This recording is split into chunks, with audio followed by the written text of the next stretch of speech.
Morning dear students. बच्चे, आज जिस टॉपिक के बारे में हम लोग डिस्कस करने जा रहे हैं वो टॉपिक जो है वो काफ़ी ज़्यादा इम्पॉर्टेंट है और उसकी इम्पॉर्टेंस ये मैटर करती है कि it is the topic that we face in both the subject, चाहे वो जोलॉजी है चाहे वो बॉटनी है।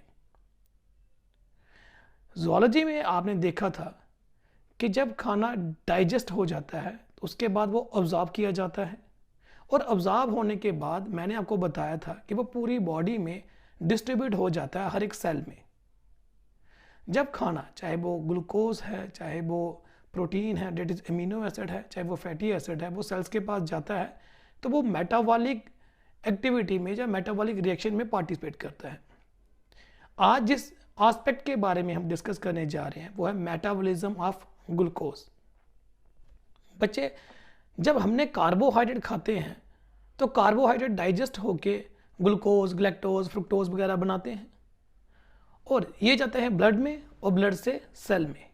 इसके बाद क्या होता है, किस तरीके से ग्लूकोज जो है वो एनर्जी रिलीज करता है, वो आज हम आधे एस्पेक्ट में कवर करेंगे in case of aerobic organism और पूरे एस्पेक्ट में कवर करेंगे in case of anaerobic organism.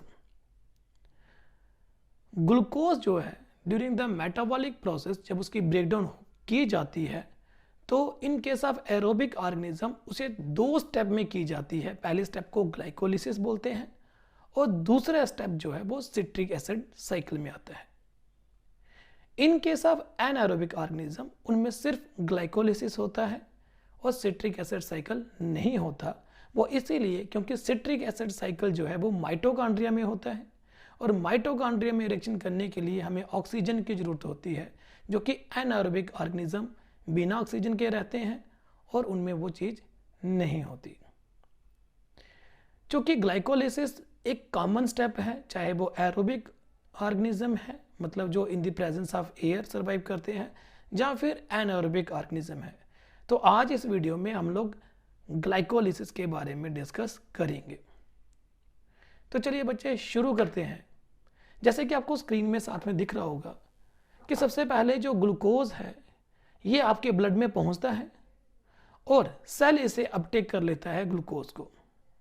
क्योंकि ग्लूकोज जो परमिएबल है वो सेल के अंदर जाता है और सेल के बाहर भी आ सकता है। सो ग्लूकोज को हम जल्दी से जल्दी अदर फॉर्म में कन्वर्ट करने की कोशिश करते हैं। ग्लाइकोलिसिस शुरू करने से पहले मैं आपको बताना चाहता हूं कि ओवरऑल ग्लाइकोलिसिस में हम 3 स्टेप्स को फॉलो करते हैं। पहला, एनर्जी इन्वेस्टिगेटिंग फेज, जब हम एनर्जी देते हैं, मतलब खुद से एनर्जी लगाते हैं ग्लूकोज के ऊपर ताकि उसकी ब्रेकडाउन प्रोसीड की जा सके। फिर आता है स्प्लिटिंग फेज, जब ग्लूकोज टूट जाता है अलग अलग कंपोनेंट में। और फिर आता है एनर्जी जनरेटिंग फेज कि अब हम ग्लूकोज से एनर्जी जनरेट करेंगे, वापस लेंगे जो हमने लगाई है, प्लस उसके अलावा कुछ और भी अर्न करेंगे। तो चलिए सबसे पहले हम एनर्जी इन्वेस्टिंग फेज में चलते हैं। तो जैसे आप स्क्रीन पे देख सकते हो बच्चे कि ग्लूकोज जो है वो कन्वर्ट हो जाता है इनटू ग्लूकोज 6 फास्फेट। नेचुरली बात है, ग्लूकोज के साथ अब फास्फेट लगा है तो कोई तो होगा जो उसे फास्फेट देगा और वो सोर्स जो उसे फास्फेट देता है वो होता है एटीपी। ठीक है, एडिनोसाइन ट्राइफॉस्फेट, जिसे हम energy currency of the cell भी कहते हैं। अब ग्लूकोज को ग्लूकोज 6 फास्फेट में कन्वर्ट करने के लिए एक एंजाइम की जरूरत होती है और वो एंजाइम ग्लूकोकाइनेज भी हो सकता है और हेक्सोकाइनेज भी हो सकता है। बच्चे, ग्लूकोकाइनेज और हेक्सोकाइनेज दोनों ही सेम काम करते हैं। वो ग्लूकोज को कन्वर्ट कर देंगे इनटू ग्लूकोज 6 फास्फेट, लेकिन दोनों में डिफरेंस क्या है? जैसे कि नाम इंडिकेट कर रहा है, ग्लूकोकाइनेज वो सिर्फ ग्लूकोज मॉलिक्यूल को ही कन्वर्ट करेगा इनटू ग्लूकोज 6 फास्फेट में, लेकिन हेक्सोकाइनेज का मतलब है कि वो 6 कार्बन कार्बोहाइड्रेट का जो होगा, वो वाला कार्बोहाइड्रेट जिसमें 6 कार्बन है, उनको वो कन्वर्ट कर सकता है इनटू 6 फास्फेट में। जैसे कि ग्लूकोकाइनेज ग्लूकोज को ग्लूकोज 6 फास्फेट में कन्वर्ट कर रहा है, लेकिन हेक्सोकाइनेज फ्रुक्टोज को फ्रुक्टोज 6 फास्फेट कर सकता है, ग्लैक्टोज को ग्लैक्टोज 6 फास्फेट में कन्वर्ट कर सकता है और एनी अदर हेक्सोजस जो होगा उसे वो 6 फास्फेट में कन्वर्ट कर सकता है। तो there is a remarkable difference between the enzyme, जो हम बाद में भी डिटेल में इसके अलावा स्टडी करेंगे। अब ग्लूकोज 6 फास्फेट की क्या क्वालिटी है कि ग्लूकोज 6 फास्फेट जो है वो इम्परमिएबल होता है to the cell. So glucose 6 phosphate जब बन गया वो साइटोप्लाज्म से रिवर्ट बैक ब्लड में नहीं आ सकता। सो ग्लूकोज 6 फास्फेट एक बेहद इंपॉर्टेंट एस्पेक्ट है during the process of glycolysis. अब बच्चे ग्लूकोज 6 फास्फेट फिर से कन्वर्ट होता है और वो कन्वर्ट किस में हो जाएगा, वो बन जाएगा फ्रुक्टोज 6 फास्फेट। अब ग्लूकोज को फ्रुक्टोज में कन्वर्ट करना पड़ा है और वो वाला एंजाइम जो ग्लूकोज को फ्रुक्टोज में कन्वर्ट करता है उसे बोला जाता है फास्फो हेक्सो आइसोमेरेज एंजाइम। तो अब ग्लूकोज जो है वो ऑफिशियली कन्वर्ट हो चुका है इनटू फ्रुक्टोज 6 फास्फेट। अब फ्रुक्टोज 6 फास्फेट एक और फास्फेट लेगा एटीपी से और वो कन्वर्ट हो जाएगा इनटू फ्रुक्टोज 1,6 बाईफास्फेट। ऑब्वियसली बात है यहाँ फिर से एनर्जी दी जा रही है और वो एटीपी होगा जो इसे फास्फेट देगा। पहले एटीपी ने ग्लूकोज को फास्फेट दिया, अब एटीपी फ्रुक्टोज 6 फास्फेट को फास्फेट दे रहा है, दैट इज एनर्जी मॉलिक्यूल दे रहा है, खुद वो एडीपी में कन्वर्ट हो जाएगा और वो वाला एंजाइम जो ये करवाता है उसे हम बोलते हैं phosphofructokinase in the presence of magnesium ion. तो बच्चे अभी तक हमने क्या पढ़ा कि ग्लूकोज 6 फास्फेट में कन्वर्ट हुआ, ग्लूकोज 6 फास्फेट जो है अपनी दूसरी form that is fructose 6 phosphate में कन्वर्ट हुआ और फ्रुक्टोज 6 फास्फेट ने एक और फास्फेट मॉलिक्यूल लिया फ्रॉम द एटीपी और कन्वर्ट हो गया फ्रुक्टोज 1,6 बाईफास्फेट। बच्चे यहाँ पे एक टर्म है जो मैं आपको एक्सप्लेन करना चाहता हूँ। There is a difference between biphosphate and diphosphate. Biphosphate और डाईफास्फेट में देखने से लगता है कि दो फास्फेट ग्रुप यहाँ पे लगे होंगे। डिफरेंस ये है कि बाई का मतलब दो फास्फेट हैं, वो किसी भी कार्बन पे होंगे। लेट्स से कार्बन नंबर 1 पे एक फास्फेट है और कार्बन नंबर 5 पे एक फास्फेट है। डाईफास्फेट का मतलब है कि एक ही कार्बन के ऊपर दो फास्फेट ग्रुप लगे होंगे। ठीक, तो यहां पे ये डाईफास्फेट नहीं है, इट इज ए बाईफास्फेट। इसे आप ध्यान में रखिएगा क्योंकि बड़े सारे बच्चे जो हैं वो गलती से डाईफास्फेट लिख देते हैं। तो अभी तक हमने एनर्जी दी है, तो ये एनर्जी इन्वेस्टिंग फेज चल रहा था, अब आएगा स्प्लिटिंग फेज। अब ये जो फ्रुक्टोज 1,6 बाईफास्फेट है ये स्प्लिट हो जाएगा in the presence of aldolase enzyme और ये बना देगा glyceraldehyde phosphate and dihydroxy acetone phosphate, जो कि मैंने DHAP लिखा हुआ है। ये जो दोनों हैं ये ट्राइओसिस हैं। तो ग्लूकोज में 6 कार्बन कंपाउंड था, अब ये लेके चलिए कि वो अब 3-3 में डिवाइड हो चुका है। 3 कार्बन वाला एक डाईहाइड्रोक्सी एसीटोन फास्फेट बना रहा है और 3 वाला ग्लिसरल्डेहाइड फास्फेट बना रहा है। ये जो दो मॉलिक्यूल बने हैं they are interconvertible to each other. ऐसा नहीं है कि ये रिजिड फॉर्म में रहेंगे, ये आपस में एक दूसरे से चेंज हो सकते हैं in the presence of phosphotriose enzyme. अब बच्चे आता है एनर्जी जनरेटिंग फेज।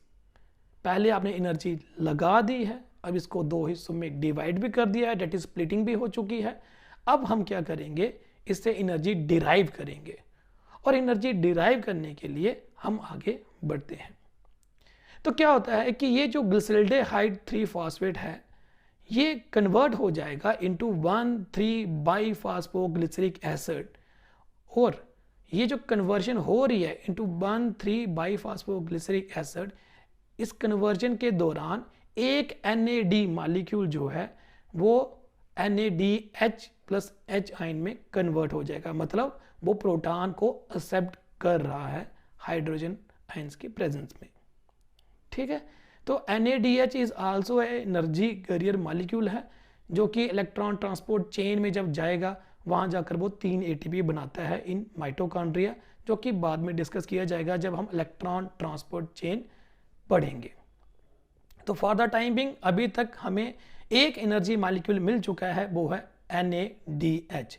याद रखिएगा हमने ग्लिसरल्डेहाइड फास्फेट को अभी लिया है एक मॉलिक्यूल को, अभी हम दोनों मॉलिक्यूल की बात नहीं कर रहे हैं।